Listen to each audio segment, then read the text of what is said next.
মমতা ব্যানার্জি আসছে, শারদীয়ার শুভেচ্ছা। মমতা ব্যানার্জিকে আমি ভালোবাসি,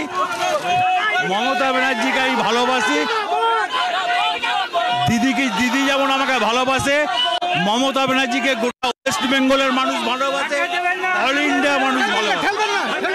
অল ইন্ডিয়ার মানুষ মমতা ব্যানার্জিকে ভালোবাসে। দেখি শরীর পায়ের অবস্থা খুব খারাপ, দরকার হলে দিদির সঙ্গে দেখা।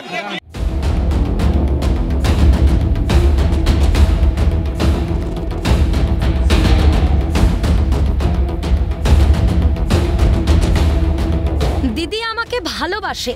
দীর্ঘদিন পর বাড়ি ফিরে দলনেত্রীর প্রতি বার্তা পাঠালেন অনুব্রত মণ্ডল।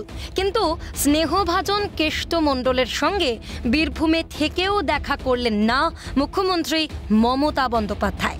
গোটা বীরভূম সফরে একবারের জন্যেও মুখে আনলেন না অনুব্রত মণ্ডলের নাম। যদিও অনুব্রতর গড়ে ফেরা আর একই দিনে বীরভূমে মুখ্যমন্ত্রীর প্রশাসনিক সভা কোনোভাবেই কাকতালীয় ছিল না বলছে ওয়াকিবহাল মহল। স্বাভাবিকভাবেই তার স্নেহভাজন অনুব্রত মণ্ডলের সঙ্গে দেখা করবেন দলনেত্রী তথা বাংলার মুখ্যমন্ত্রী। এই জল্পনা যখন তুঙ্গে, তখন কিন্তু না, তেমনটা হলো না। অনুব্রতর সঙ্গে দেখা না করেই কলকাতায় ফিরলেন মুখ্যমন্ত্রী। বুঝিয়ে দিলেন আপাতত তার ফোকাসে বন্যা দুর্গতরা। আগামী 2-3 দিন ভারী বর্ষার একটা সম্ভাবনা আছে, যেহেতু ঘূর্ণাবর্ত তৈরি হয়েছে বঙ্গোপসাগরে, সেদিকে নজর রাখতে হবে। বাম জামানা থেকে লড়াই করা অনুব্রতর উপর মমতার আস্থা ছিল অগাধ। যার নামে বাঘে গরুতে এক ঘাটে জল খেত, সেই অনুব্রতকে গ্রেফতারে নেত্রীর মুখে একাধিকবার শোনা গিয়েছে ষড়যন্ত্রের তত্ত্ব। জেল থেকে বেরিয়েই অনুব্রতর মুখে দিদির প্রশংসা। কিন্তু তথাকথিত ভাইয়ের সঙ্গে দেখা না করেই দিদি ফিরলেন কলকাতায়। যদিও কোনো মন্তব্য নেই বলে বিষয়টি এড়িয়ে গিয়েছেন তৃণমূল নেতা কুণাল ঘোষ। এবার মুখ্যমন্ত্রী গেছিলেন, তার অন্যান্য কর্মসূচি ছিল, ফলে এইসব বিষয়ে আমাদের কোনো বক্তব্য নেই। সাময়িক ছাড়, ফের জেলে যাবেন অনুব্রত। ভবিষ্যৎ জেনেই দেখা করেননি মুখ্যমন্ত্রী।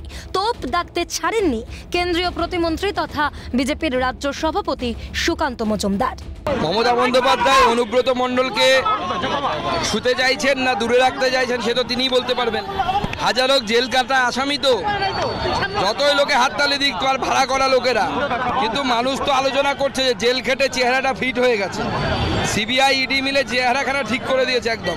তবে চিন্তা নেই, এটা সাময়িক ছাড় পেয়েছে। আগামী দিনের বিচার হবে, বিচার হয়ে অনুব্রত মণ্ডলকে আবার জেলের ভেতরে যেতে হবে।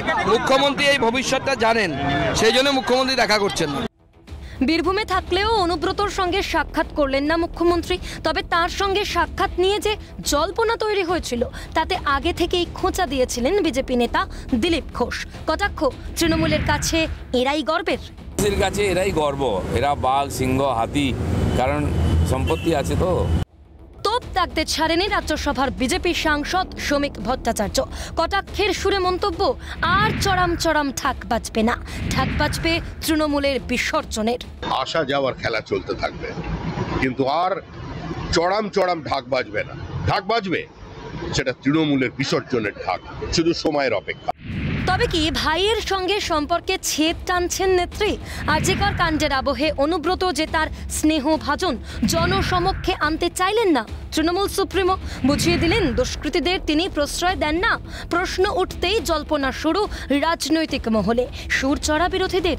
দূর থেকে অনুব্রতর মাথায় আশীর্বাদের হাত রেখেছেন মুখ্যমন্ত্রী। কটাক্ষ লকেটের। মানুষের কাছে সবাই আঙুল ওঠাতো, দূর থেকে ওনার আশীর্বাদের হাত অনুব্রত মণ্ডলের মাথায় রেখেছেন। যেভাবে উনি মানুষকে দেখিয়ে দিলেন যে স্বাগতম অনেকভাবেই করা যায়। মমতা বন্দ্যোপাধ্যায়ের সঙ্গে চোরের যদি ভালো সম্পর্ক হয়, তাহলে নির্যাতিতার শাস্তির দাবিতে 40 দিন নয়, রাজ্যের মানুষকে আরও দীর্ঘদিন রাস্তায় থাকতে হবে বিস্ফোরক মীনাক্ষী মুখোপাধ্যায়। একটা চোর যদি মমতা ব্যানার্জির সাথে এত ভালো সম্পর্ক হয়, আর মমতা ব্যানার্জি যদি একটা চোরকে ফেলিসিটেট করতে যান, তাহলে রাজ্যের মানুষ নিশ্চিতভাবে 40 দিন নয়, আরো অনেক দিন নির্যাতিতা দোষীদের শাস্তির দাবিতে রাস্তায়। সব মিলিয়ে অনুব্রত বীরভূমে পা রাখতেই সরগরম রাজ্য রাজনীতি। জেলার রাজনীতিতে তিনি আবার স্বমহিমায় ফিরতে পারেন কিনা তা বলবে সময়। ক্যামেরায় জ্যাকি সিং এর সঙ্গে রাজা সাহা, অমরনাথ দত্তের রিপোর্ট, ক্যালকাটা নিউজ।